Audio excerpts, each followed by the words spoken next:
선포 말씀 먼저 보도록 하겠습니다. 이번 주 선포 말씀 시편 50편 15절, 시편 50편 15절. 환난의 날에 나를 부르라. 내가 너를 건지리니 내가 너를 영화롭게 하리라. 기도로 빼앗긴 것을 되찾겠습니다. 세 번 선포합니다. 시작. 기도로 빼앗긴 것을 되찾겠습니다. 기도로 빼앗긴 것을 되찾겠습니다. 기도로 빼앗긴 것을 되찾겠습니다. 아멘. 사단마귀가 우리로부터 행복과 건강과 비전을 빼앗아 갔다면 또 기도로 되찾는 은혜가 있기를 주님의 이름으로 당부드립니다. 선포 말씀은 여호수아서 4장 19절에서 24절입니다. 함께 나눌 말씀은 여호수아서 4장 19절에서 24절, 구약 성경 324쪽입니다. 324쪽 19절에서 24절. 다 찾으셨으면 아멘. 나누어 교독합니다. 첫째 달 10일에 백성이 요단에서 올라와 여리고 동쪽 경계 길갈에 진침해 여호수아가 요단에서 가져온 그 12돌을 길갈에 세우고 이스라엘 자손들에게 말하여 이르되 후일에 너희의 자손들이 그들의 아버지에게 묻기를 이 돌들은 무슨 뜻이니까 하거든 너희는 너희의 자손들에게 알게 하여 이르기를 이스라엘이 마른 땅을 밟고 이 요단을 건넜음이라. 너희 하나님 여호와께서 요단 물을 너희 앞에 마르게 하사 너희를 건너게 하신 것이 너희 하나님 여호와께서 우리 앞에 홍해를 말리시고 우리를 건너게 하심과 같았나니 이는 땅의 모든 백성에게 여호와의 손이 강하신 것을 알게 하며 너희가 너희의 하나님 여호와를 항상 경외하게 하려 하심이라 하라. 아멘. 이 시간 이승민 간사님이 길갈에서라는 제목으로 말씀 전할 때에 간사님이 이제 신학대학 와서 현장 설교를 여러분 앞에서 처음 하는 거예요.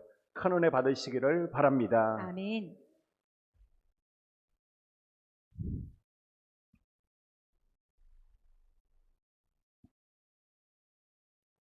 네, 오늘 말씀의 제목은 길갈에서입니다.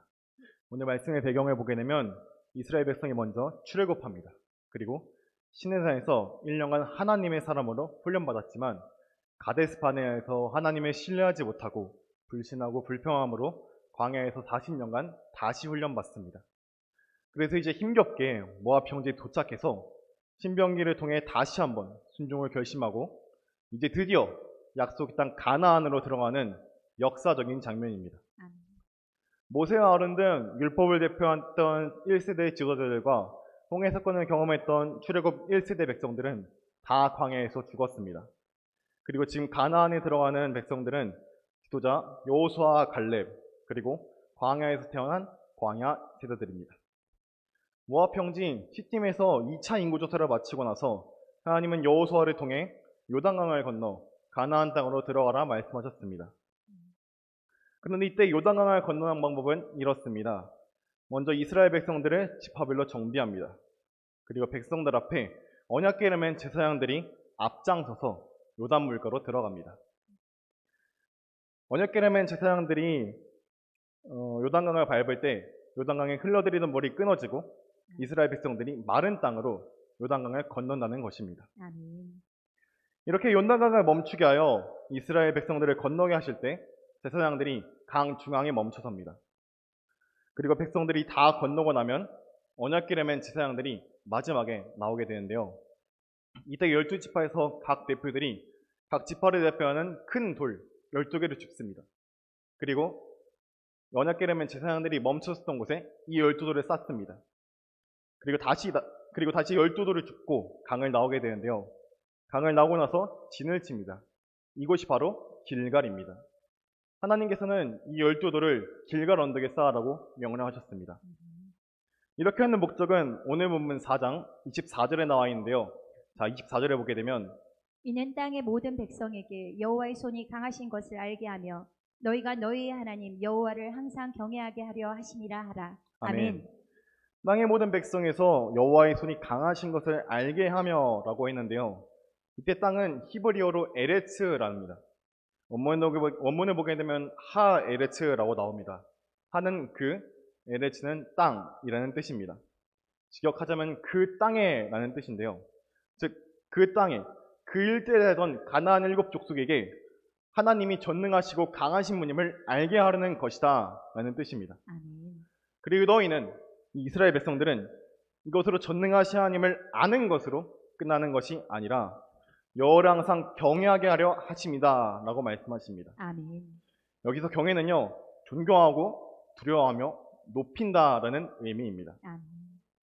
홍해 사건을 경험하지 못한 광야 세대들이 요단강을 경험함으로 하나님을 제대로 알고 또 두려워하고 높이기를 하나님은 원하셨던 것입니다. 아멘.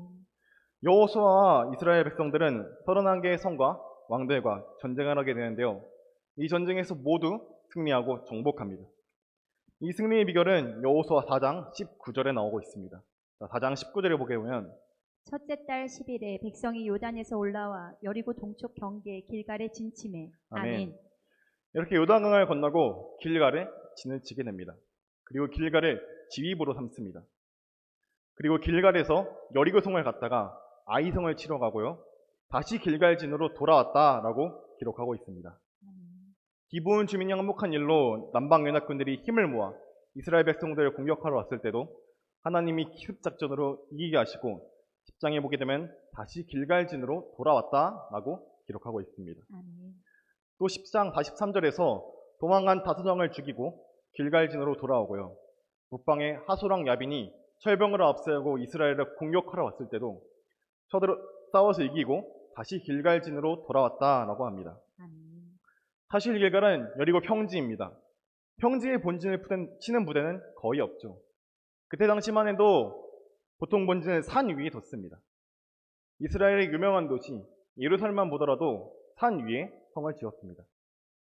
그런데 길갈, 이 여리고 평지에 진을 치고 여자들과 아이들만 납두고 남자들이 전부 전쟁하러 간다는 것은 세상적인 눈으로 볼 때는 굉장히 어리석어 보입니다.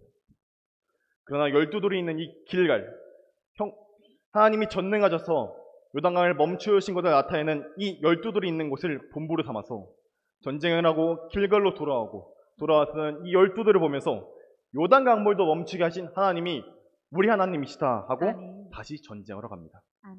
그러면 여리고의 이중성도 두렵지 않고요. 남방 연합군들이 쳐들어왔을 때도 두렵지 않습니다. 아멘.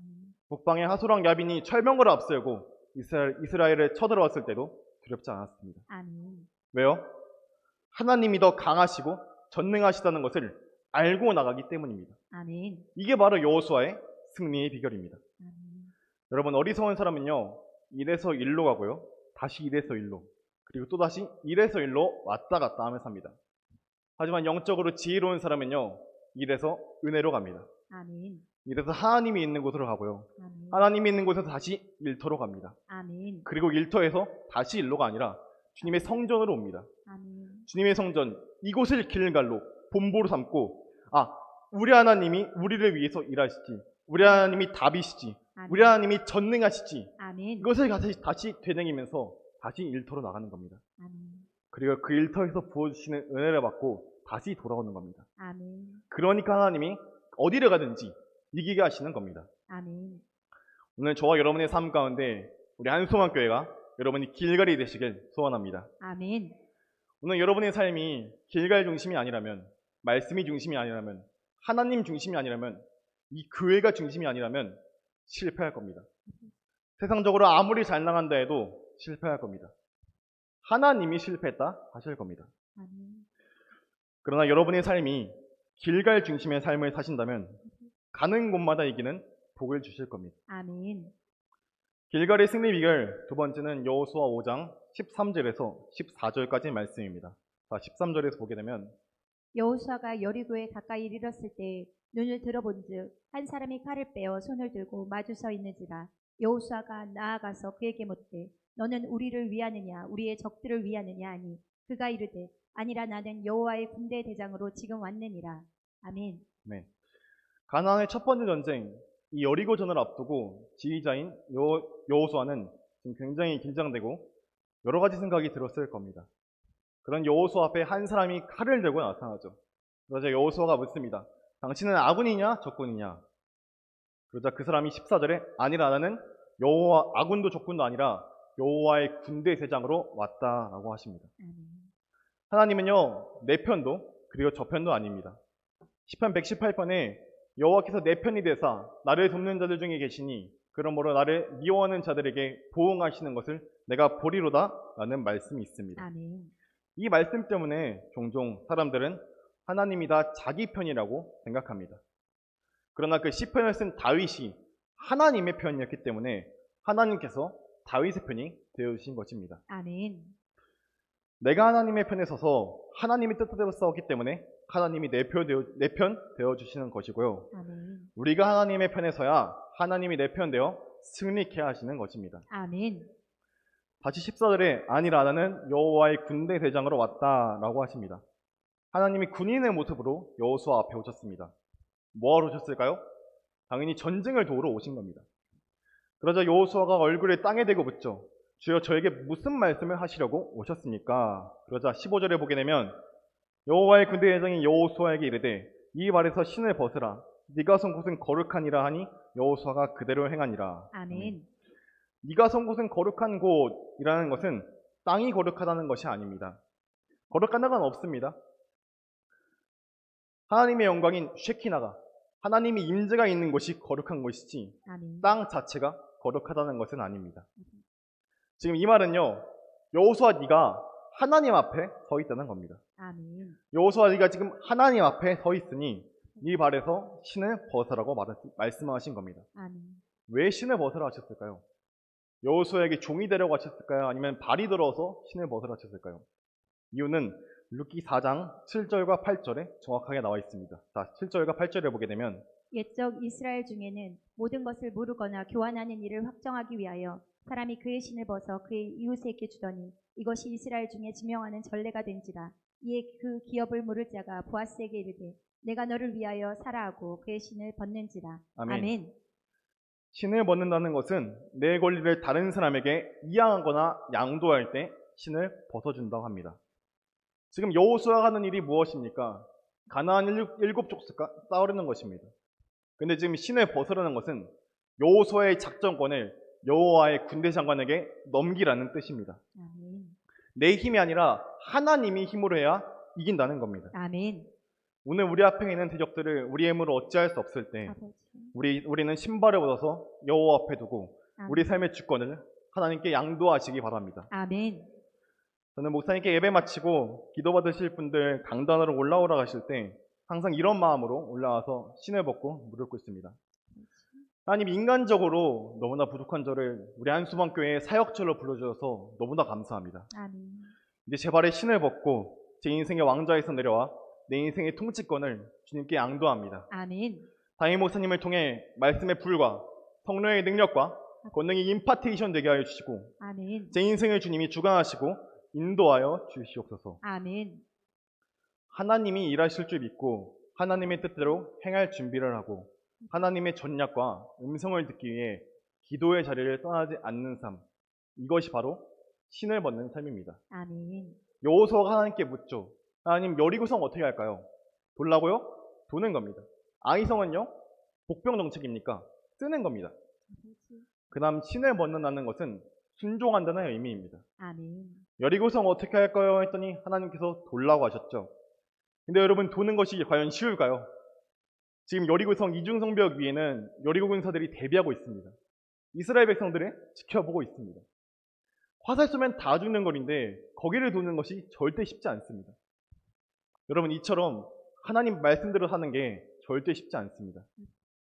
오늘날도 신발 벗는 것은 하나님께 전략을 받고 그 전략대로 순종하는 것입니다. 아멘.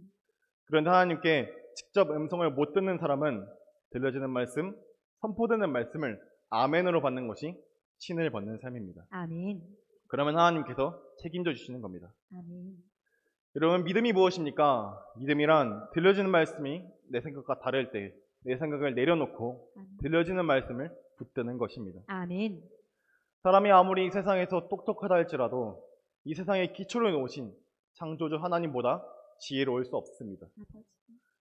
따라서 내 생각으로 하나님이 하시는 일을 다 이해할 수도 없고요. 이렇게 이해할 수 있다고 생각하는 것 자체가 교만입니다. 사람의 생각으로 하나님을 제한하려 해서도 안 됩니다.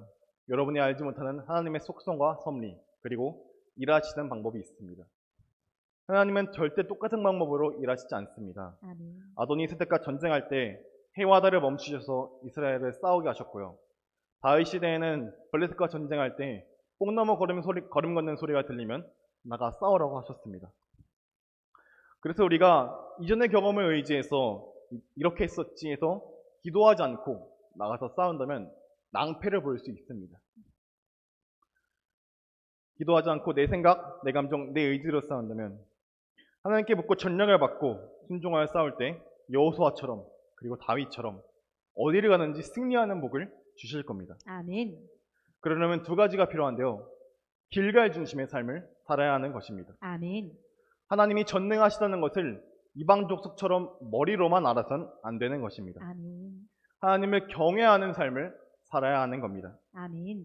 예배하고 순종하고 그리고 하나님 중심, 교회 중심, 길갈 중심의 삶을 사는 것입니다. 아멘. 이것이 바로 경외하는 삶입니다. 아멘. 오고 가면서 교회 들리고요. 교회 들리면 돌아보고 청소하고 친교실에서 커피 한 잔 마시면서 또 기도하고 그리고 기뻐도 교회 오고 슬퍼도 교회 오고 아멘. 이런 삶이 되시길 간절히 바랍니다. 아멘. 다음에 신발 벗는 삶. 나의 삶의 주권을 주님께 양도하고 무슨 전략을 주시든지 순종을 결단할 때 저 여러분이 그리고 우리 자녀들이 어디로 가든지 이기는 삶을 살게 될 줄로 믿습니다. 아멘. 기도하겠습니다. 하나님, 우리 한수원 교회가 길갈이 되게 하여 주시고 길갈 중심의 삶을 살게 하여 주시옵소서. 들려지는 말씀이 내 생각과 다를지라도 내 생각을 내려놓고 주님의 말씀 듣기를 소망합니다. 하나님, 우리가 기도하여 주님의 전략을 받길 소원합니다. 그 전략대로 싸울 때 어디를 가든지 승리하는 은혜를